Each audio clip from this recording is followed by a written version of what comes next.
Hello hi welcome to in my kitchen official. Mrigashira Karthi అంటే అందరికీ గుర్తొచ్చేది ఏంటంటే ఫిష్. ఆ రోజు మాత్రం చేపల కూర తినాలి. అలాగే చిన్నవాళ్ళ నుండి పెద్దవాళ్ళ దాకా అస్తమ కానీ దమ్ము కానీ ఉన్న వాళ్ళకి చేప మంది ఇస్తారనమాట. ఇంకా ఇది మన ఆనవాయితీ అనమాట. మృగశిర కార్తి రోజు కంపల్సరీ చేప కూర తినాల్సిందే అనేసి ప్రతి ఇంట్లో కూడా ఉంటుందన్నమాట. ఇంకా నెక్స్ట్ ఇంకొకటి ఏంటంటే మృగశిర కార్తి రోజు ఏరువాక సాగే కాలం అంటారు. అంటే నాగటి చాలు అన్నమాట. అంటే వర్షం పడుతుంది కాబట్టి మృగశిర రోజు పడుతుంది కాబట్టి ఆ వర్షంతో భూమి తడిచిపోతే నాగలి స్టార్ట్ చేసేసి దున్ని వ్యవసాయం అనేది స్టార్ట్ చేస్తారు. ఎందుకంటే మా డాడీ కూడా వ్యవసాయం చేస్తారు కాబట్టి నాకు కొంచెం ఐడియా ఉంది. ఇంకా నేనైతే ఇక్కడ మృగశిర కార్తి రోజు ఇలా అయితే చేసేసుకోండి. నేనైతే ఇక్కడ 1 kg రగులు తీసేసుకొని ఇవి నీచు వాసన పోవడానికి కొంచెం పసుపు, కొంచెం ఉప్పు, కొంచెం నిమ్మకాయ రసం వేసేసి ఒక 5 నిమిషాలు అలా కలిపి పక్కన పెట్టేసుకోవాలన్నమాట. పెట్టేసుకొని 2 times వాటర్తో ఇలా వాష్ చేయగానే ఫిష్ మొత్తం ఇట్లా క్లీన్ అయిపోతుంది. మీకు నీసు స్మెల్ కూడా రాదన్నమాట. ఇలా అయితే కంపల్సరీ చేసుకోండి. అలా వాష్ చేసుకొని పక్కన పెట్టేసుకొని ఇప్పుడు స్టవ్ ఆన్ చేసేసుకొని దీనిపైన స్టవ్ పైన నేను ఏంటంటే డైరెక్ట్గా 2 ఉల్లిగడ్డలు తీసేసుకొని అలా డైరెక్ట్గా కాల్చాను అనమాట. ఇలా కాలవడం వల్ల ఏంటంటే ఆ స్మోక్, ఆ పొగ అనేది వస్తుంది. ఆ ఫ్లేవర్ అనేది చేప కూరకి చాలా బాగుంటుంది. తెలంగాణ స్పెషల్ అనమాట ఈ ఉల్లిగడ్డలు ఇలా కాల్చి వేయడము. అలాగే నేను ఇక్కడ ఎండు కొబ్బరి కూడా కాల్చానండి. తర్వాత నేను ఇక్కడ వచ్చేసేసి మిక్సీ తీసుకొని దాంట్లో కొంచెం వెల్లుల్లి అలాగే అల్లము కూడా పొట్టు తీసుకొని ఇలా ముక్కలుగా అల్లం వెల్లుల్లి పేస్ట్ కోసం అనేసి తగిన విధంగా అంటే 1 టేబుల్ స్పూన్ అల్లం వెల్లుల్లి పేస్ట్ వచ్చేటట్టుగా ఇలా తీసి పెట్టుకున్నాను. అలాగే ఇందాక నేను స్టవ్ పైన కాల్చిన ఎండు కొబ్బరి ఉంది కదా అండి, అది కూడా చిన్న ముక్కలుగా చేసేసుకొని వేసుకున్నాను.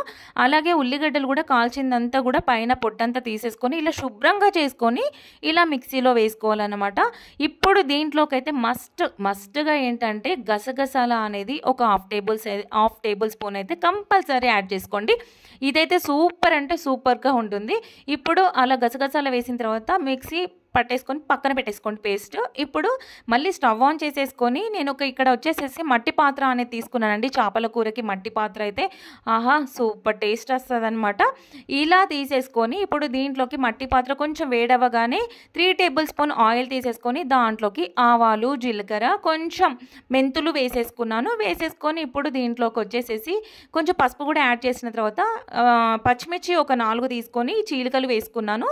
అలాగే 3 కరివేపాకు రెబ్బలు అనేటివి వేసుకొని గరిటెతో కొంచెం కలుపుతూ అవంతా కూడా వేయించుకోవాలన్నమాట. ఇలా వేగిన తర్వాత ఇందాక మనము మిక్సీలో పట్టి పెట్టుకున్నాం కదా అండి పేస్ట్, ఉల్లి అండ్ గసగసాల, కొబ్బరి, అల్లం వెల్లుల్లి పేస్ట్ నేను ఇక్కడ వచ్చేసేసి అన్నీ ఒకటే దాంట్లో వేసేసుకున్నాను అనమాట. అల్లం వెల్లుల్లి పేస్ట్ అలా ఏమీ చేయలేదు, ఇంకా టైం సరిపోలేదని. మీకు వేరే విడివిడిగా ఉంటే కూడా అలా కూడా వేసుకోవచ్చు.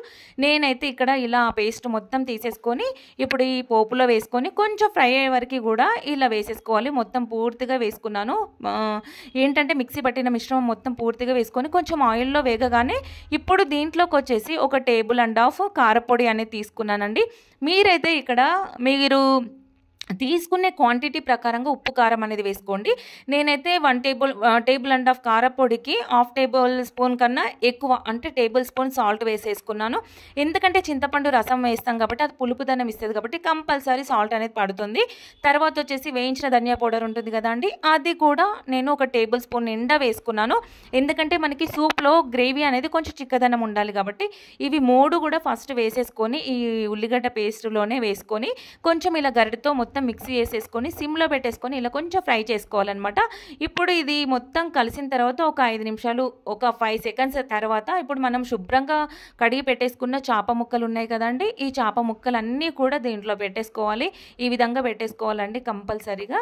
ఇలా వేసుకున్న తర్వాత ఇంకొకటి అండి, మనకి మృగశిర కార్తె రోజు మనకి సాటర్డే ఫాస్టింగ్స్ అట్లా ఉంటాం కాబట్టి ఆ రోజు తినకపోతే నెక్స్ట్ డే కూడా మృగశిర కార్తె ఆల్రెడీ వచ్చింది కాబట్టి నెక్స్ట్ డే కూడా కొన్ని ఉంటుంది కాబట్టి ఆ రోజు కూడా చేసి తినవచ్చండి. చాలా బాగుంటుంది. ఇలా అయితే కంపల్సరీ చేసేసుకోండి. నేనైతే ఇక్కడ మంచిగా కడిగేసాను అనమాట చేప ముక్కల్ని. స్మెల్ అయితే అసలు ఏమీ లేదు. నేను నిమ్మకాయ అయితే కంపల్సరీ వేసుకొని కడగడం వల్ల ఏంటంటే మనకి నీచు వాసన అనేది ఉండదండి కంపల్సరీ. నేను స్టార్టింగ్ వీడియోలో చూపించిన కదా, అదే విధంగా వాష్ చేసుకోండి. చాలా బాగుంటుంది, మీకు కూడా అర్థమైపోతుంది. ఇప్పుడు నేను ఇలా చేపలు వేసుకొని ఒకసారి మొత్తం కలిపేసుకున్నానండి. ఎందుకంటే ఇప్పుడు కలుపుకోవచ్చు, ఏంటంటే చేప ముక్కలు ఎక్కడ ఉడకలేదు కాబట్టి ఉడికితే అవి చినిగిపోయే ఛాన్స్ ఉంటుంది కాబట్టి కాబట్టి ఫస్ట్ ఉడకలేదు కాబట్టి మనం గరిటెతో కలిపేసుకోవచ్చు. ఇప్పుడు నేను ఇదంతా కూడా ఈ పేస్ట్, ఉప్పు, కారం, వేయించిన ధనియా పౌడర్ కూడా ఈ చేప ముక్కలకు పట్టే విధంగా కలిపేసుకొని ఎంబడే అనమాట. ఇది 5 మినిట్స్ 2 మినిట్స్ అట్లా ఉంచాల్సిన అవసరం లేదు. ఇక్కడ నేను వచ్చేసి 1 kg ఫిష్ తీసుకున్నాను కాబట్టి నేను ఇక్కడ వచ్చేసి 150 గ్రామ్స్ చింతపండు అనేది తీసుకొని ఒక పెద్ద గ్లాస్ నిండా 2 గ్లాసెస్ వరకు వచ్చేటట్టుగా రసం తీసుకున్నానండి, చింతపండు రసము. చింతపండు అయితే యాజ్ ఇట్ ఈస్‌గా అందరికీ తెలుసు. మనం నానబెట్టేసుకొని, నేనైతే కూల్ వాటర్‌లో నానబెట్టాను. కొంతమంది ఏంటంటే వేడి నీళ్ళలో త్వరగా నానిపోతుందని నానబెట్టేస్తారనమాట. నేనైతే కూల్ వాటర్‌లో నానబెట్టేసి ముందే అదంతా తీసేసుకొని రసం అనేది ఒక బౌల్‌లో పెట్టేసుకొని ఇలా డైరెక్ట్‌గా తీసేసుకున్నాననమాట.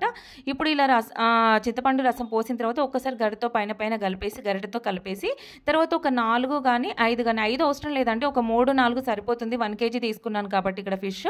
ఒక 4 బెండకాయలు పొడుగ్గా మీడియం సైజు 2 వక్కలుగా చేసేసుకొని ఇలా వేసుకొని ఒక 10 నుండి 15 నిమిషాల వరకు మీడియం ఫ్లేమ్‌లో పెట్టేసుకొని స్టవ్ అనేది అలా వదిలిపెట్టేసేయాలన్నమాట. ఇప్పుడు చూసారా మూత తీసాను. నేను బెండకాయ ముక్కలు కూడా ఆల్రెడీ కొంచెం ఉడికిపోయాయి. అలాగే సూప్ కూడా మరుగుతూ ఉందన్నమాట. ఫిషెస్ కూడా కొంచెం ఉడికిపోయాయి, ఆల్మోస్ట్ ఉడికిపోయాయి. ఇప్పుడు చూసారా కొంచెం లైట్‌గా మీద ఇలా కలిపేసుకోవాలి. లేదు ముక్కలు విరిగిపోయే ఛాన్స్ ఉంది అనుకుంటే మాత్రం బౌల్‌కి అటువైపు ఇటువైపు క్లాత్ పట్టేసుకొని కూడా మనం బౌల్ చేతిలో పట్టుకొని రౌండ్‌గా తిప్పేసుకోవచ్చు. కానీ మనం ఏంటంటే కొంచెం చూసుకొని మెల్లగా స్పూన్‌తో అటు ఇటు అంటే సరిపోతుందండి. ఇంకా అదంతా ప్రాసెస్ తీసి ఒకవేళ జారిపోయి కింద పడిపోయే కన్నా కూడా గరిటెతో కొంచెం ఇలా మామూలుగా అక్కడక్కడ పెట్టేసి చేప ముక్క లేని కాడ ఇట్లా ప్లేస్ తీసుకొని ఇలా కలిపేస్తే సరిపోతుంది. ఇప్పుడు దీంట్లోకి ఏంటంటే ఈ రసం అనేది చింతపండు పులుసు ఇంకొంచెం పల్చగా ఉంది కాబట్టి దీంట్లోకి గరం మసాలా ఉంటుంది కదా, ఒక 1/2 టేబుల్ స్పూన్ గరం మసాలా వేసుకున్నాను. అలాగే ఒక చిటికెడు వేయించిన జీరా పౌడర్ వేసుకున్నాను.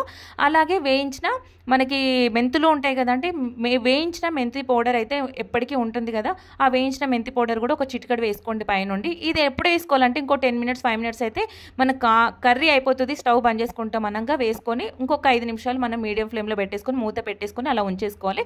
ఇప్పుడు చూసారా నేను మూత తీసేసాను. 5 నిమిషాలు అయిపోయింది కాబట్టి ఇప్పుడైతే మొత్తం ఆల్మోస్ట్ కుక్ అయిపోయింది. ఆయిల్ కూడా మంచి సైడ్కి వెళ్ళిపోయింది. ఇది మట్టి పాత్ర వెడల్పు ఉంది కాబట్టి, కాకపోతే మంచిగా మొత్తం కుక్ అయిపోయింది. రసం కూడా అంటే మనకి ఈ చేపల పులుసు కూడా చూడండి ఒకసారి రసం అయితేనైతే మనకి సరిపోయింది అనమాట. నాకైతే సరిపోయిందండి. లేదు మీరు ఇంకొంచెం చిక్కగా తింటా అంటే మాత్రం ఇంకొక 5 నిమిషాలు హై ఫ్లేమ్ మీద పెట్టేసుకుంటే అదంతా కూడా దగ్గర పడిపోతుంది. నేనైతే ఇది మొత్తం రెడీ అయిపోయిందండి. ఇంకా చాలు, ఇది మనకి చల్లారిపోయిన తర్వాత ఇంకొంచెం చిక్కదనం వస్తుంది కాబట్టి స్టవ్ ఆఫ్ చేసేసుకున్నాను. ఇక్కడ స్టవ్ ఆఫ్ చేసేసిన నేను మట్టి పాత్రలో చేశాను కాబట్టి ఆ కుండకి ఆ పాత్రకి ఏంటంటే హీట్ ఎక్కువ ఉండి అది ఇంకా బాయిల్ అవుతూనే ఉందండి. ఇప్పుడు నేను ఒక 1/2 కట్ట కొత్తిమీర తీసేసుకొని పైనుండి చల్లేసుకొని ఒక్కసారి కలిపేసుకోవాలండి. అంతే, అబ్బా గుమ్మలాడే ఫిష్ పులుసు అన్నమాట. ఇంకా ఈ మృగశిర రోజును మాత్రం ఇలా చేసుకోండి, ఆహా అంటారు. ఇంటిల్లిపాది సూపర్ అంటే సూపర్గా తింటారండి. చాలా బాగుంటుంది. నాకైతే చాలా నచ్చింది. మీకు కూడా నచ్చింది అనుకుంటున్నాను. ఒక సబ్స్క్రైబ్ చేసేసుకోండి ప్లీజ్.